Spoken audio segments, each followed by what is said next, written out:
Bakit ka nakaupo? Higa ka muna, Kara. Hi, Dennis. Hindi. Tatawagin ko muna yung doktor mo. Na-check na nila ako. Kamusta pakiramdam mo?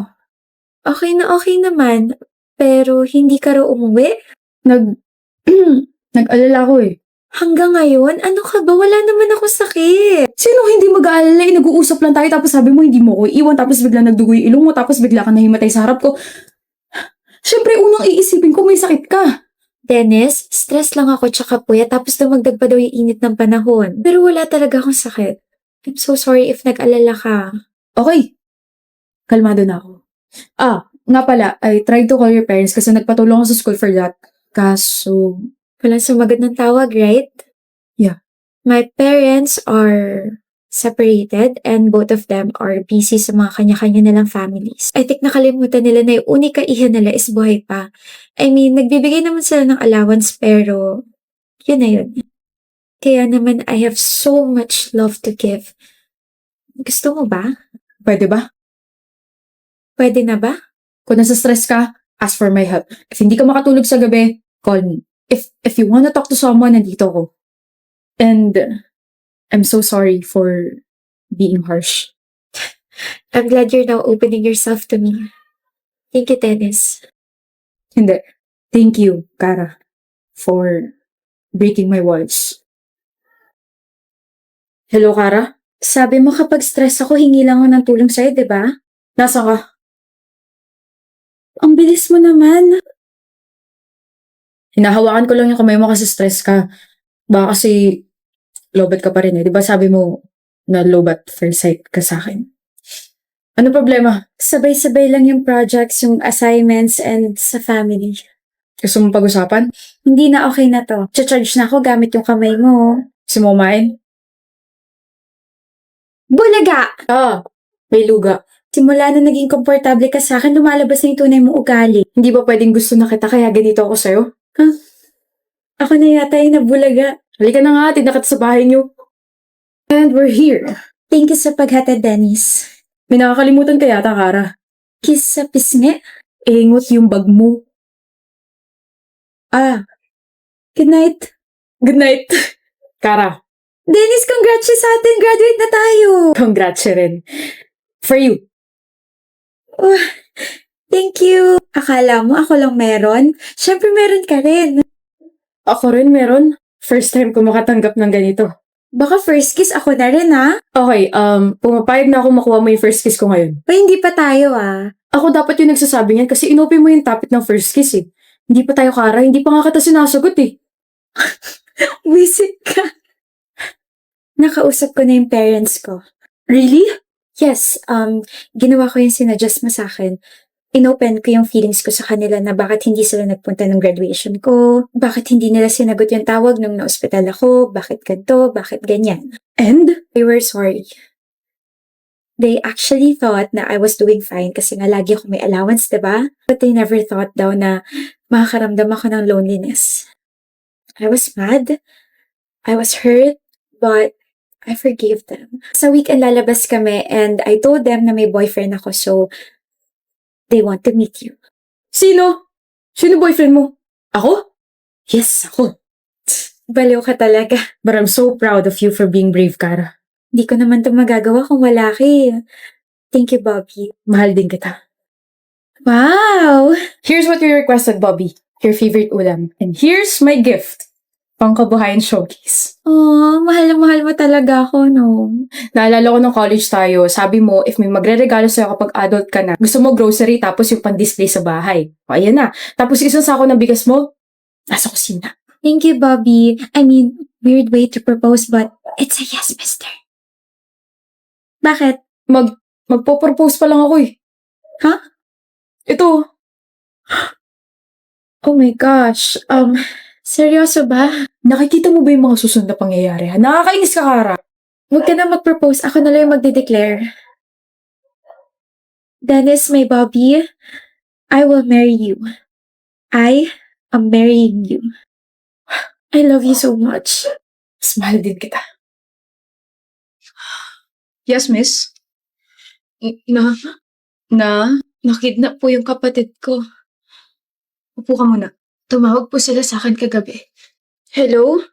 Hawak namin kapatid mo. Ha? 50,000. Isasauli namin siya sa inyo. Siyempre nagpanik po ako. Binigay ko kaagad yung 50,000 na hinihingi nila pero hindi pa rin po nila sinauli yung kapatid ko.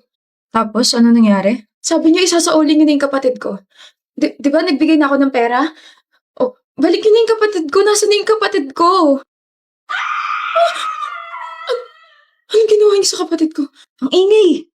Eh di pinakain muna namin siya ng mga ipis. Nasa yung litrato? Nandito po sa phone ko. Ayan po. Miss, wala naman. Basta nag-send sila ng picture na may 2 ipis sa bibig ng kapatid ko tapos umiiyak po siya. Please, tulungan niyo na po ako. Tulungan niyo na po yung kapatid ko. Tutulungan ka namin. Tapos sinulat ko po yung pinagsendan ko ng pera. Ito po yung bangko nila. Dito po ako nag-send. Action na agad namin. Tumawag ba sila ulit? Opo, tumawag po ulit sila. Ano sabi? Dagdagan mo yung 50,000. Gusto namin, 500,000. Saan po ako kukuha noon? Tanga, edi sa mga magulang mo. Nasa probinsya po kasi sila. Please, isauli niyo na po yung kapatid ko. Gusto mo bang patayin namin to, ha? Wag po! Wag po! Leah! My sister screamed. Okay? Sumigaw siya. Tapos parang yung sigaw niya, sobra siya nasasaktan, ganon.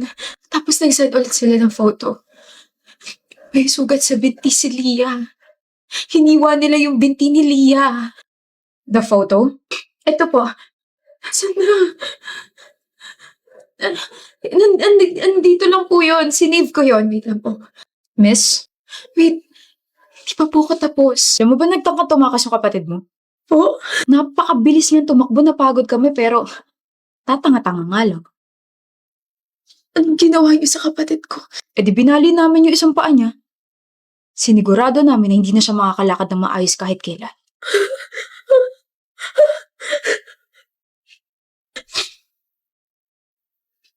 Binali nila yung paa ni Leah. Batang-bata ko yung kapatid ko, binali nila yung paa niya. Feeling ko mababaliw na ako.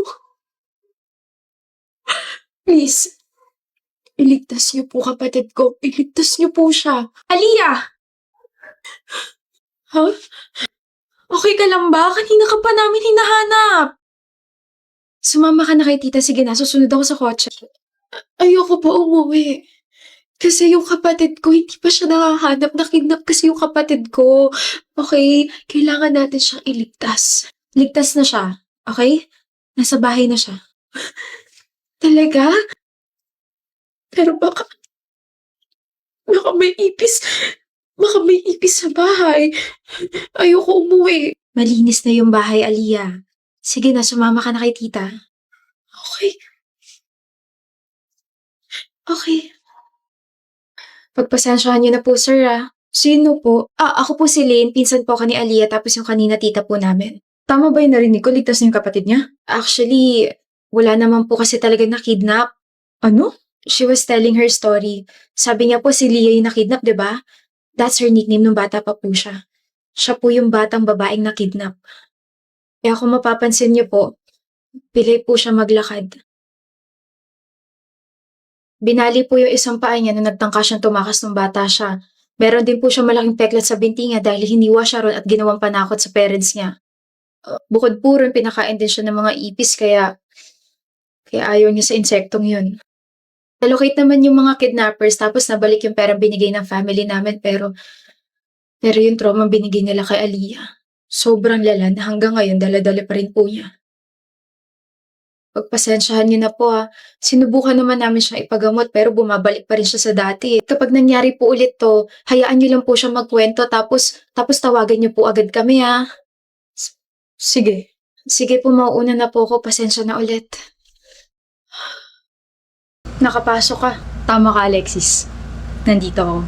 Pumasok ako. Ibig sabihin wala kang sakit. Meron. Meron? Love nut. May love nut ako pagkatapos ng sinabi mo kagabi. Kalimutan mo na yun. Ayoko nga. Gusto mo bang singilin kita dyan? Ano gusto mo? ibibigay ko kahit na ano. Talaga? Kahit na ano? Wala kang shades. I mean, wala akong shades. Hindi ko matatakpan yung mga mata mo. OA ka. Tama ka. OA ako. Over-addicted sa'yo. Nagsasabi mo dyan? Wala. Sabi ko, sana marami tayong mabenta ngayong araw. Kayo haharap sa mga students, tapos ako nandito lang para bigyan ka ng energy. Kulitin ka. Okay? Sige. Good luck. Uuwi ka na ba, Alexis? Oo. Umuulan. May payong ako. Ako rin. Ito. Pre! Huh? Napakaswerte mo ngayong araw. Makakatanggap ka ng libreng payong na napanalunan ko sa giveaway. Oh, may basbas yan ng governor natin. Congrats! Sige na, umalis ka na. Oh. Shucks, Alexis. Pwede ba makasabay sa'yo? Wala akong payong eh. Meron kang payong pero binigay mo sa iba para lang makasabay ako. Pumaparaan ka ba, Talyer? Halata ba?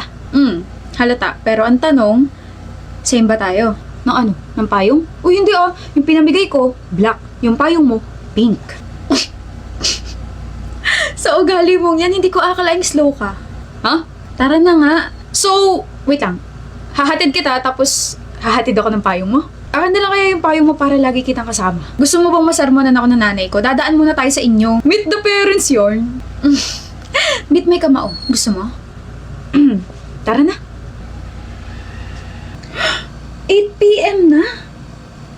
Ganun katagal yung meeting namin. Aray. Sigmura ako. Nalipasan yata ako ng gutom. Talyer? Tapos na? Yung meeting nyo. Paano mo nalaman? In-excuse ka, diba? After kasi nung class natin, dumiretso ko dito, tapos, hinintay mo ba ako? Teka, bakit nakahawak ka sa tiyan mo? Masakit ba yung sikmura mo? Hindi ka pa ba kumakain, Alexis? Di ba may ulcer ka? Paano mo nalaman may ulcer ako? Importante pa ba yun? Paano mo nalaman may allergy ako sa seafood? Paano mo nalaman may ulcer ako? Paano mo nalaman sakitin ako na kahit maambunan lang ako isisipunin tsaka sisinatin ako? Paano mo nalaman itong mga to? Ganun naman talaga, di ba? Kahit maliit na bagay pa yan, kailangan mag-pay attention sa taong gusto mo. Hindi ka makatingin sa akin. Sinong hindi mahihiya tinitignan mo ko? Tinitignan ako ng taong gusto ko. Hirap kaya umamin. Nahihiya ako, tapos parang gumagana yung tiyan ko, pati yung puso ko. Nakakainis. Bakit ako? Kaya ka tang tignan kahit gusto kita. Ikaw yan eh! Ano? Gulat ka, no? Ay, all this time, akala ko one-sided lang tong feelings ko. Kaya nga tinanong kita kung same ba tayo. Ang ibig ko sabihin nun, halatang pinupormahan mo ko, pero ang tanong, same ba tayo na nararamdaman? Kaya kahit umamin ka pinupormahan mo ko, inisip ko na, alam mo yun, baka nadala ka lang dun sa sinabi ko nung una nating sabay pa uwi. Tapos syempre ako naman nagulat kasi kinabukasan you became this clingy Talyer. Na-excite kasi ako. Na baka may pag-asa ko ipupush ko na tong chance na to. Binigyan mo ba naman ako ng ganun linya? Na ba? Kikiligin talaga ako tapos malalaman ko na gusto mo rin pala ako. Naalala mo yung sinabi ko na favorite blockmate ko? Oh, ikaw yun. Kasi? Malamang kasi gusto ka ta, Alexis. Ano ka ba naman? Umamin lang tayong dalawa, naging uncommon na yung sense mo. Alam nga naman favorite ko yung seatmate ko, tapos ikaw gusto ka ta. Red flag kaya yan, cheating na agad tawag dun. Bakit nakangiti ka? Hindi ka ba napipikon? Ganyan ka lang ah. Anong ganyan? Huwag akong gagalaw? Paano tayo kakain? I mean, ganyan ka lang. Ganyan.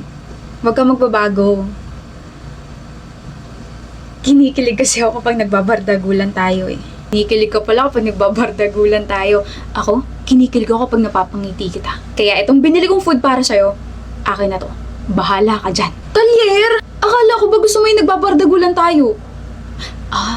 Hindi ba ganito? Yes, ma'am. Kakain na tayo tapos hahatid kita ha? Ha? Hahatid kita? Oo na.